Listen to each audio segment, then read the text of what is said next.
In late August 2017, a single slow-moving tropical cyclone brought one of the largest cities in the United States to a complete halt. What followed was the most extreme rainfall event ever recorded from a tropical system in the continental United States.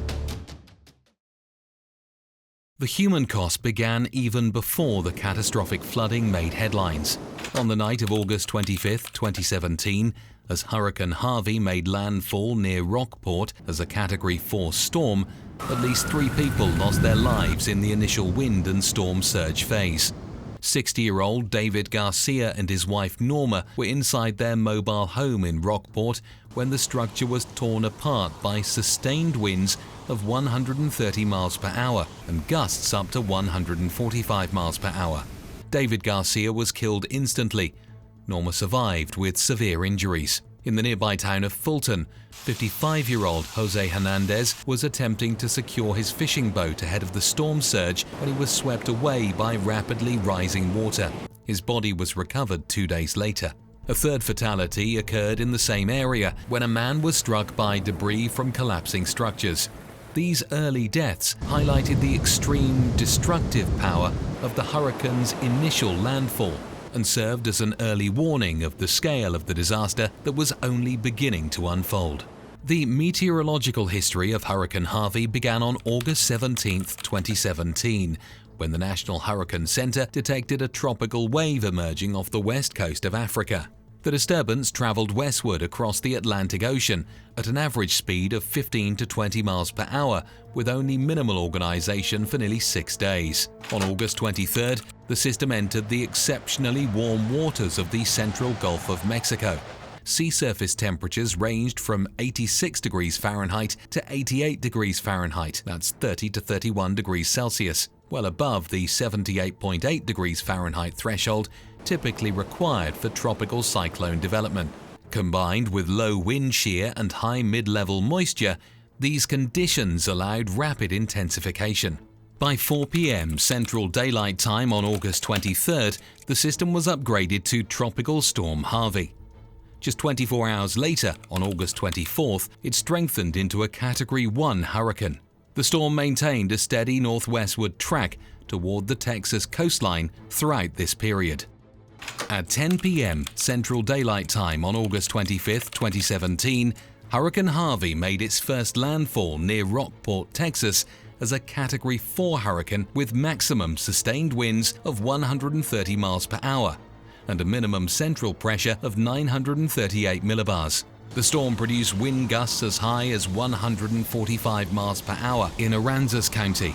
The storm surge reached 6 to 8 feet above ground level along the mid-Texas coast.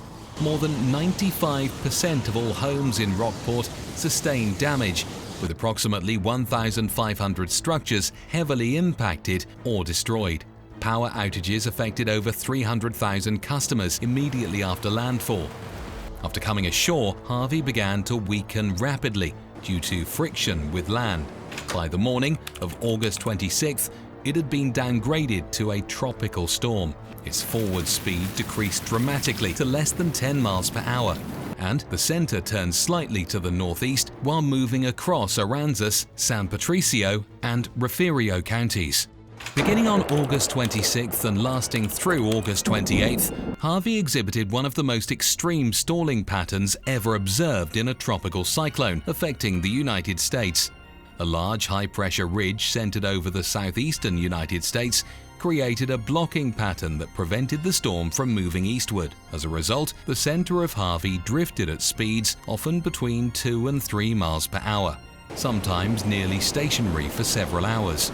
The storm's path included a slow northward movement followed by a gradual west-northwest drift, and later a slow meander over Harris, Montgomery, Liberty, and Chambers counties.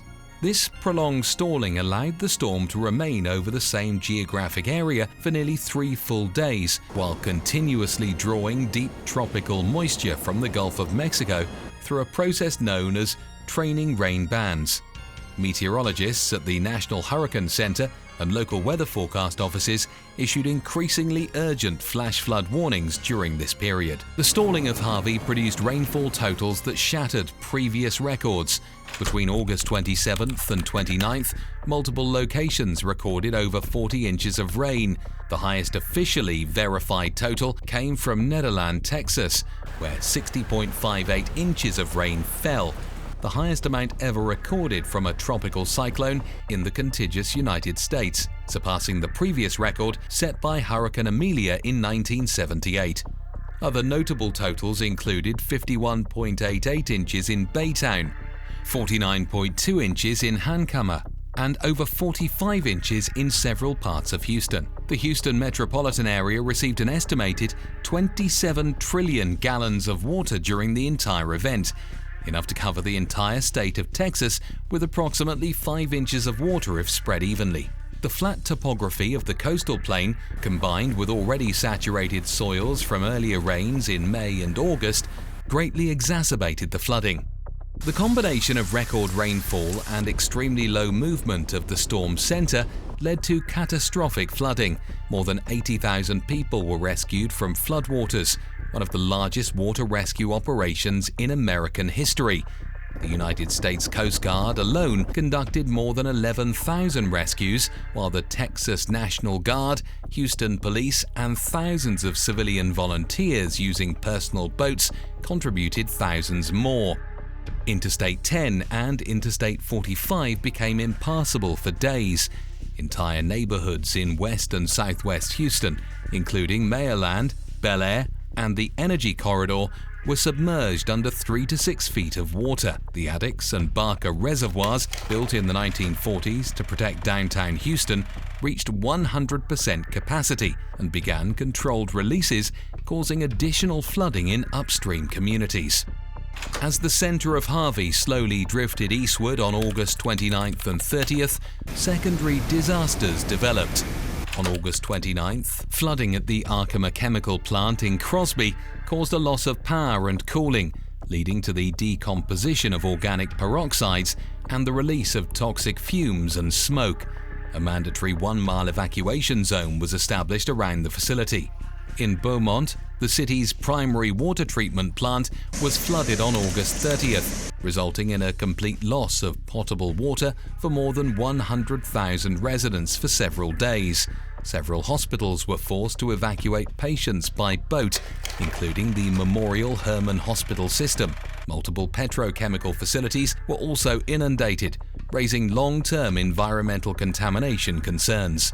Late on August 30th, the center of Harvey moved back over the Gulf of Mexico near the Texas-Louisiana border. Once over warm water, the system briefly re-intensified to tropical storm strength. It made a second landfall near Cameron, Louisiana on August 30th, with sustained winds of approximately 45 miles per hour. After the second landfall, Harvey turned northeast and accelerated. It weakened to a tropical depression on August 31st and finally dissipated as an organized system on September 1st, 2017, over the Tennessee Valley. The entire life cycle of the storm, from tropical wave to dissipation, spanned more than 1,200 miles and lasted 15 days. Hurricane Harvey caused 68 direct and indirect deaths across Texas and Louisiana. More than 300,000 structures were damaged or destroyed, including approximately 203,000 homes. The total economic damage was estimated by the National Hurricane Center at $125 billion, making it the second costliest tropical cyclone in U.S. history after Hurricane Katrina in 2005. Over 40,000 people were housed in Red Cross and other emergency shelters at the height of the crisis. The flooding damaged or destroyed more than 800,000 vehicles. Environmental damage included the release of millions of gallons of untreated sewage and industrial contaminants into waterways. Hurricane Harvey became a landmark case study in the damage of slow-moving tropical cyclones in the era of climate change. The event led to major revisions in floodplain mapping, updates to building codes in the Houston-Galveston region, and significant improvements in rainfall forecasting models used by the National Weather Service. The prolonged stalling and record rainfall demonstrated the increasing risk of extreme precipitation events along the Gulf Coast and continue to influence emergency preparedness and urban planning policies today.